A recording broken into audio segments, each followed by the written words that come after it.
Hello everyone, আসসালামু আলাইকুম। Welcome back to my channel. তো আশা করি আল্লাহর রহমতে সব ভালো আছেন। আমরাও আল্লাহর রহমতে সবার দোয়ায় আলহামদুলিল্লাহ। তো আজকে একটা খুবই মজাদার একটা রেসিপি শেয়ার করবো। আর এটা হইল গিয়া আমি আজকে শুটকি দিয়া ডাটা রান্না করবো। শুটকি দিয়া চিংড়ি মাছ দিয়ে আমি ডাটা রান্না করবো, চেপা শুটকি দিয়া। ও রেসিপিকে শেয়ার করবো। খুবই মজাদার একটা রেসিপি। কেউ যদি ইলা খাই না ট্রাই করতে পারেন, কথা দিলাম খুবই মজা লাগবো। এটা তো আমরা সিলেটি যারা আছেন আমি মনে করি তারা বেশিও খাইন। তো আমি যে স্টাইলে রান্না করি আমার স্টাইলটা সবার লগে শেয়ার করবো, আশা করি সবার কাছে ভালো লাগবো। তো চলৌকা দেখি কিতা কিতা লাগে আমার রেসিপিটা করতে। এই তো আমি এখানে নিলাম আমার চেপা শুটকি লাগবো, আমি পেঁয়াজ বাটা নিছি, রসুন বাটা নিছি, আর আমি ও ডাটাটা আমি রান্না করবো। আর আমার লাগবো হলুদ পাউডার, মরিচের পাউডার, পরিমাণ মতো লবণ, আর আমি চিংড়ি মাছ দিব।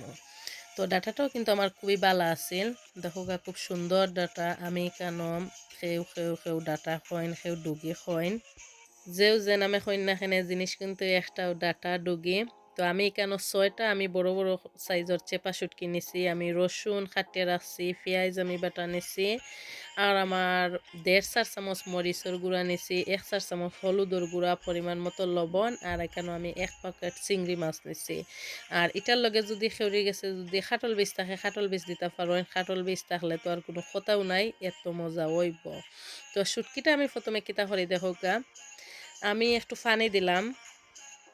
একটু পানি বলতে আমি 1 কাপের মতন পানি দিছি। দিয়া আমি শুটকিটারে এখন আমি মাইক্রোওভেনে দেবো।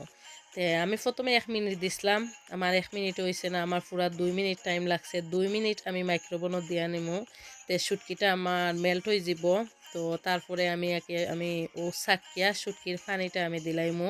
তে যেমন গোসা থাকি বাঁচা যায় কি আসলে ইলা শুটকি দিলাইলে, ডাইরেক্ট শুটকি দিলাইলে কিন্তু গোসা বাড়ে যায়, খাইতে কিন্তু আসলে ভালো লাগে না, একটা ঝামেলা লাগে।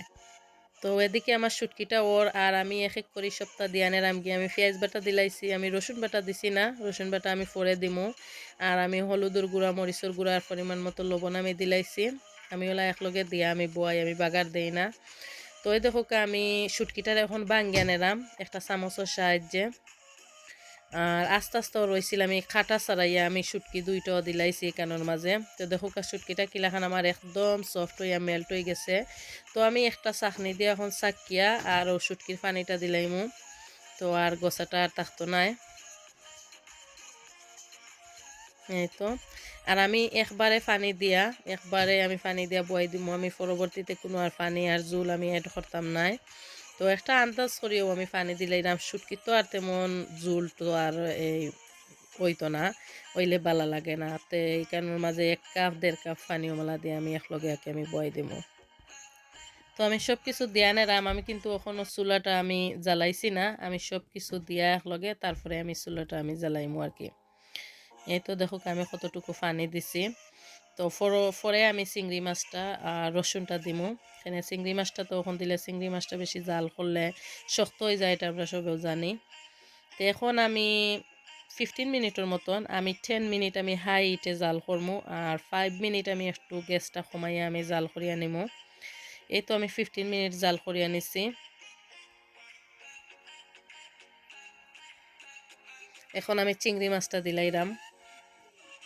আমার কাছে খাটল বীজ নাই, খাটল বীজ থাকলে কিন্তু খুবই মজা হইল নে। এই ডাটা দিয়া, খাটল বীজ, ইসা মাছ দিয়া আর এই শুটকি দিয়া খুবই মজার হয়। তো এখন আমি রসুনটাও দিলাইলাম, আর আমি কয়েকটা কাঁচামরিচ দিছি। কাঁচামরিচটাও তো আর এটা তো আর এদেশের কাঁচামরিচ গ্রান টান নাই, গাছের কাঁচামরিচ হইলে তো আরও মজার একটা গ্রান থাকলো নে।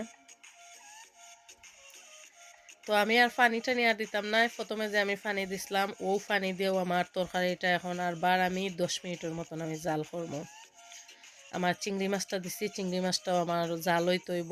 তো আমি 10 মিনিট জাল করবো, করিয়া নিমো। আশা করি আমার রেসিপিটা সবার কাছে ভালো লাগবো। নতুন যারা আসেন হয়তো একটু হেল্প হইতে পারে, আর কেউ যদি এলা খাই না তো ট্রাই করতে পারেন। দেখো আমি 10 মিনিট জাল করিয়া নিছি। এখন আমি একটা আস্তা বোম্বাই নাগামরিচ দিলাইলাম। মরিচটা আমি খাটিয়া দিলাম না, অলরেডি আমার তরকারির মাঝে জালও আছে। তো খাটিয়ে দিলে কিন্তু আরও জাল বার হয়ে যাব। তো তোলা দিয়া নিলাম কি একটু গ্রান বারইব। আর এই তো লাস্টে আমি ধনিয়া পাতা দিলাইরাম। এটা আমার গার্ডেনের ফ্রোজেন করা ধনিয়া পাতা, তো সামান্য দিলে কিন্তু খুব মজার একটা গ্রান হয়ে যায়। তো এই তো দেখো ফাইনাল লুক, আসলে খুব মজা হয়েছিল, খুবই মজা হয়েছিল। কেউ না খাইন যদি তো ট্রাই করতে পারেন, ওলা খাইতে পারেন, ভালো লাগবো আশা করি। তো আমার ভিডিওটা যদি ভালো লাগে তো প্লিজ আমার ভিডিওর মাঝে একটা লাইক দিতে বলবা না। আর আমার চ্যানেলটা যদি সাবস্ক্রাইব করি না তো প্লিজ আমার চ্যানেলটা সাবস্ক্রাইব করিয়া আমার নোটিফিকেশন বেলটা অল অপশনও দিয়ে রাখবা, তো যখন সময় ভিডিও দিব দেখে নিতে পারবা, মিস হইতো না। তো আজকের মতো ওখানে সবার কাছে আমি বিদায় নিব। সব ভালো থাকবা, সুস্থ থাকবা, সবার লাগে দোয়া করবা। অন্য কোনো ভিডিও লাগে আবার আমি সবার মাঝে। আল্লাহ হাফেজ সবাইকে।